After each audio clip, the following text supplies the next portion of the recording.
Before we jump into today's show, I've got a really exciting announcement to make. The autumn cohorts for Start Your Podcast group program are now open. There are 5 dates between September and October, and it's a 6-week program that will get you launched before Christmas. So if podcasting was on your to-do list this year, if you really want to get your podcast up and done by the end of 2023, then come and join me for one of those cohorts and let's make it happen. I have a free masterclass available for you called Understanding the Power of Podcasting. You can go over to donnaeade.com/masterclass, watch the masterclass and get access to that enrollment. I hope to see you in one of the autumn cohorts very soon. That's donnaeade.com/masterclass. Let's get back to the show. Happy, happy, happy, happy birthday to you. Have a happy day today. You are listening to the Wedding Procast UK and it is our birthday. Let's jump into today's episode.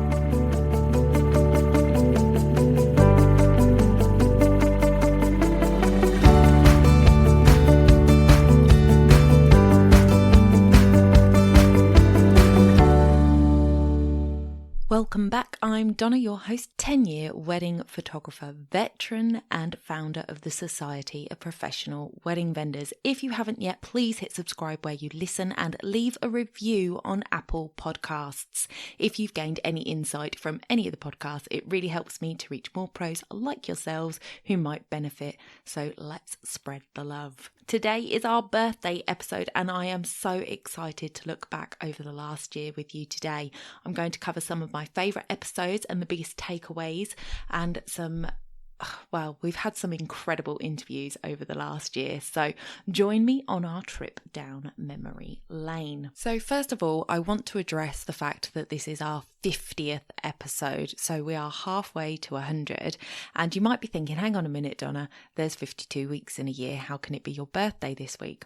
Well, as some of you may remember, if you have been a long-time listener of the show, we used to upload our episodes on a Friday, and that meant this Christmas and New Year just gone, our upload day fell on Christmas Day and New Year, so we had a 2-week break over Christmas, so there weren't episodes those days, which means that today is our year anniversary, or technically tomorrow, the Friday, would be our year anniversary. But this is our 52nd week on the podcast, but our 50th episode. So I just wanted to clear up any confusion there. The first thing that I wanted to cover on today's episode were the top 5 episodes that have been downloaded so far over the past year, and they are all in the top end of the year. Only just one of them was episode 26. So the first episode, our most downloaded episode of the year, was episode 39, and that was our episode with Tamron Settle, the #WhatAboutWeddings campaign episode. It was an absolute fantastic episode. I loved having Tamron on the show. She was just so passionate about what she does, and the campaign has been absolutely amazing, along with the work of the UK Wedding Task Force. So it was a fantastic episode. All these episodes are going to be linked in the show notes, so do head over and take a listen if you missed out on any of them. The next episode, most downloaded episode, was episode 41, and that was Lynette Chasma, and she is a bridal hairstylist and she's absolutely fantastic, a bundle of joy to be around, and she is actually launching her road trip that she spoke about on the podcast.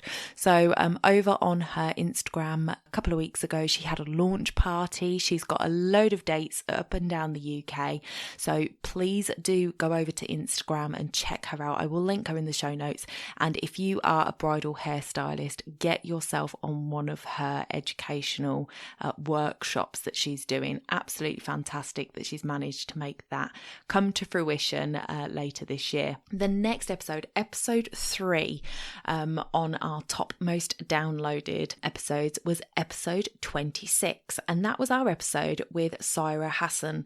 It was Minding Your Thoughts. Now, this episode formed part of a 4-week process back in August last year, just after we found out that weddings weren't going to open up like we had hoped on the first. And her episode was talking about hypnosis and working with our breath and just trying to mind our thoughts so that we didn't get ourselves into sort of that negative space while we were going through a lot of issues and a lot of reasons why we would be quite justified with being negative and upset. And she was just talking us through some ways that we could help manage that ourselves. Absolutely fantastic episode. And then number 4 was number 40, and that was my episode on ways I make money that you may want to try. So that was a really great episode to do, just sharing with you some different ways that you can implement other revenue streams in your business so that you are not putting all your eggs into one basket. I think if anything over the last year, we have learnt that although people may have jobs and that's technically putting all their eggs into one basket, somebody who works for somebody else has the opportunity to go and get another job. And technically as business owners, we would have the opportunity to go and get another job, but there's usually a reason behind why we want to work for ourselves, be that being at home for the children during the week or being able to spend more time with the family than doing a 80-hour work week for somebody else. You know, all of those things factor into why we want to work for ourselves. And it just made it very apparent in the last year that we really need to make sure that we are looking at having multiple revenue streams in our business so that if one revenue stream gets cut off, like our main revenue did last year, that we have other revenue streams that can pick up the slack.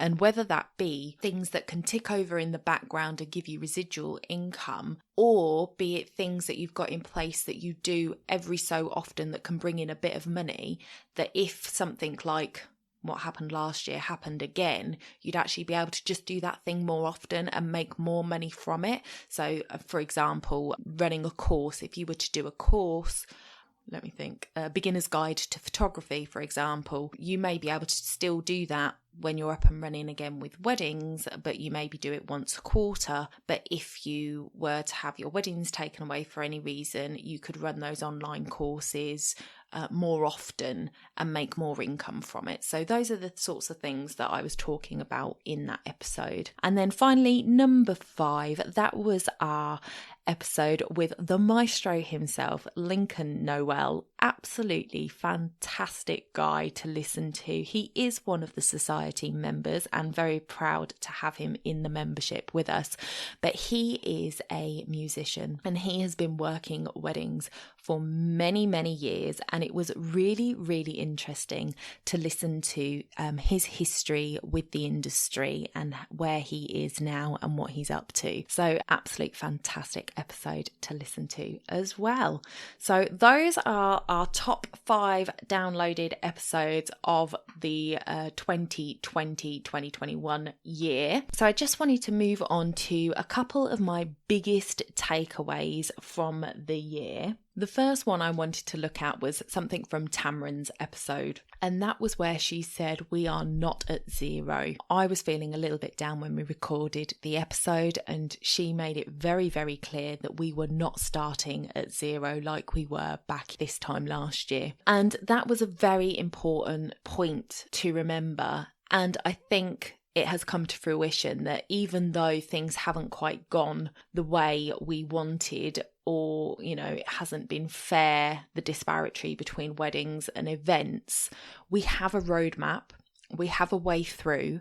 And while we remain 100% behind the efforts of the UK Task Force and the #WhatAboutWeddings campaign fighting for the clarity and justice for our industry, it's now that we need to start planning for the future, as we have always done while working the now. So I thought it was such an important point to raise again, that we are not at zero. We have a plan in place. As long as everybody abides by the rules and the roadmap is allowed to unfold as it has been written, then, you know, we will get back to some semblance of normal weddings this summer. And I am so excited for it. I cannot wait. Another huge takeaway was from episode 49, which was just a few weeks ago, with your legal fairy godmother, Heather Stanford Gould, talking about contracts.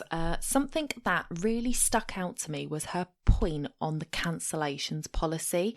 And I'm going to tell you, honest upfront, I made this mistake for my entire professional career. And luckily, I never had to enforce it because, as she said, I'd have struggled.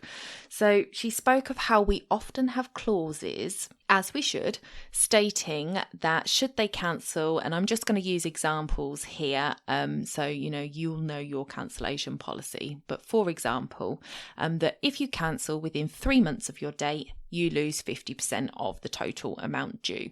If you cancel within 8 weeks of the date of the wedding, you lose 75%. And if you cancel within 4 weeks, you receive 0 refund. So that is kind of a blanket cancellation policy, if you like. The issue comes, and this is what Heather was saying, the issue comes when, 3 months out from the wedding, they cancel and you're not actually holding 50% of the money. How on earth are you going to retain that money if you haven't already got it? So I had a clause like this in my contract. As I say, I made this mistake. It stated that, they would pay a 25% retainer and the rest was due 4 weeks before the wedding. Those were my payment terms. But according to my payment terms, if 8 weeks or 3 months they had cancelled their wedding, they would have had to have paid me the extra money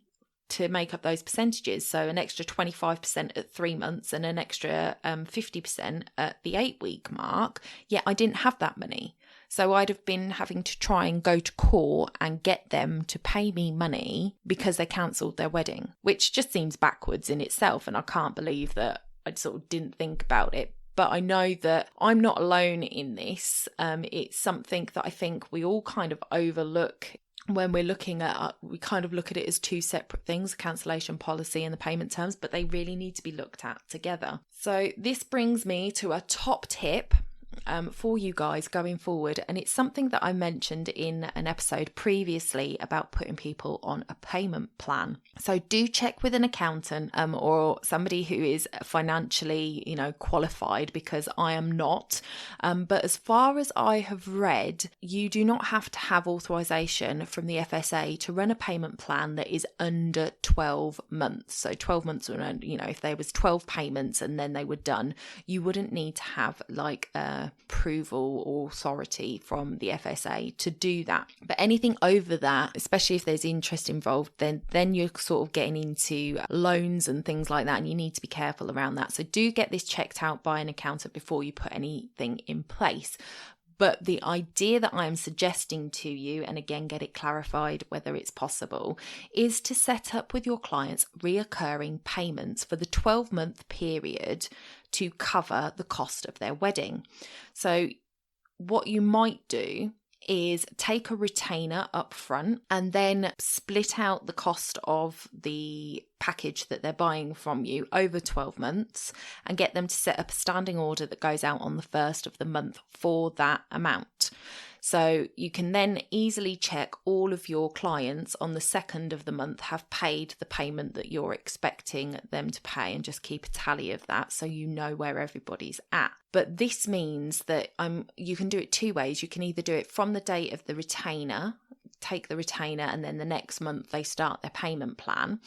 Or you can work out 4 weeks before the wedding and work backwards 12 months. So if they're coming to you 18 months before the wedding, they might not start their payment plan for 6 months, but you can get it set up with a standing order. They will have to do that. I would suggest that you have a separate account for payment plans, because until the first cancellation point in my example, it was 3 months, they could cancel at any time between when they book and that 3-month mark, and they'd be entitled to a refund of the monies that they've paid bar the retainer. So you need to be able to have access to that money. It shouldn't be in your cash flow until the point at which they can't claim it back. So once the date has passed, once that 3-month date has passed, if that was your cancellation policy, you could then move money equating to 75% of what they owe you into your cash flow system. So that was a big aha moment for me, thinking about how weddings are really stressful. And on an episode that we had a few weeks ago speaking to Nick from Just About Weddings, he was saying that the research he'd done, the number one issue for couples was the money. That was the thing that worried them the most. So having all those big end of, month before wedding payments due to everybody. So actually by implementing a 12-month payment plan for your couples, you're taking that stress off and they're incrementally paying for their wedding as they go, which can just lighten the load for them. And then they've got no sort of big payouts at the end that they've got to do, or certainly not for you, which would be, one extra thing they don't have to think about. So definitely have a look at that, because that was a really, really big aha moment for me. All the episodes that I have mentioned today will be in the show notes, so you can go and listen to Heather's episode and listen to what she was saying about contracts and things. And you can head over to www.spwv.co.uk/1ST-birthday, and that will take you straight to today's episode, and you will find all of the links in there. Another great moment was when I was interviewing Lincoln, who as a performer is happiest in the spotlight, showing off his incredible skills on the piano. However, he hit home with this thought: check your ego at the door. This is about the couple. We are a small cog in a machine that is creating this fantastic day for them, and we need to be well oiled and we need to work together, but no one piece should stand out above the couple themselves. So amen to that. What we do is a total privilege, and that is something Tamarin and I discussed as well. And as professionals, we take it seriously. It's not just another wedding. It's Jane and Alex's day. It's Lisa and Gavin's day. It is Jan and Lee's day. It's the most important day of their lives thus far, with perhaps the exception of having children. And they deserve everybody working that day to understand how important it is to them and to treat it as if it's just as important to each and every person that is working that wedding day. And with that being said, if you are one of those professionals that feels that way about your couple's days, if you want to be part of something that aims to raise standards and show couples who these trusted professional suppliers are, then register now to get access to the Society of Professional Wedding Vendors. We are opening at the end of this month. I will be doing 2 live info evenings on Facebook, one on Sunday the 25th of April and one on Monday the 26th of April. The link will be in the show notes for both of those events. Choose one, get notified when we go live, and come and ask me any questions you have about joining the membership.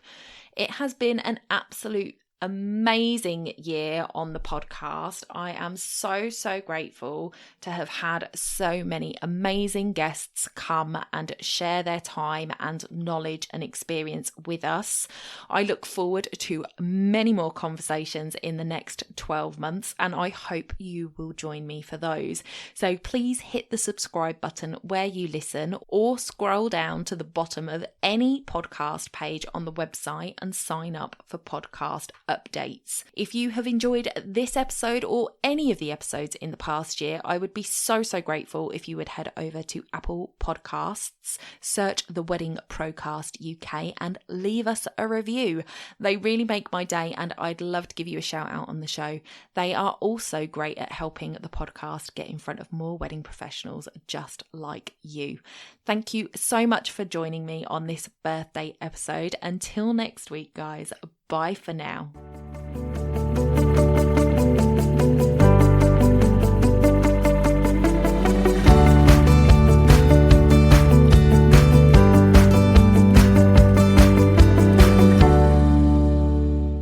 don't forget to hit those stars and leave a review of the podcast where you listen if you found value in what you heard today. It's a free way you can help the podcast reach more people just like you.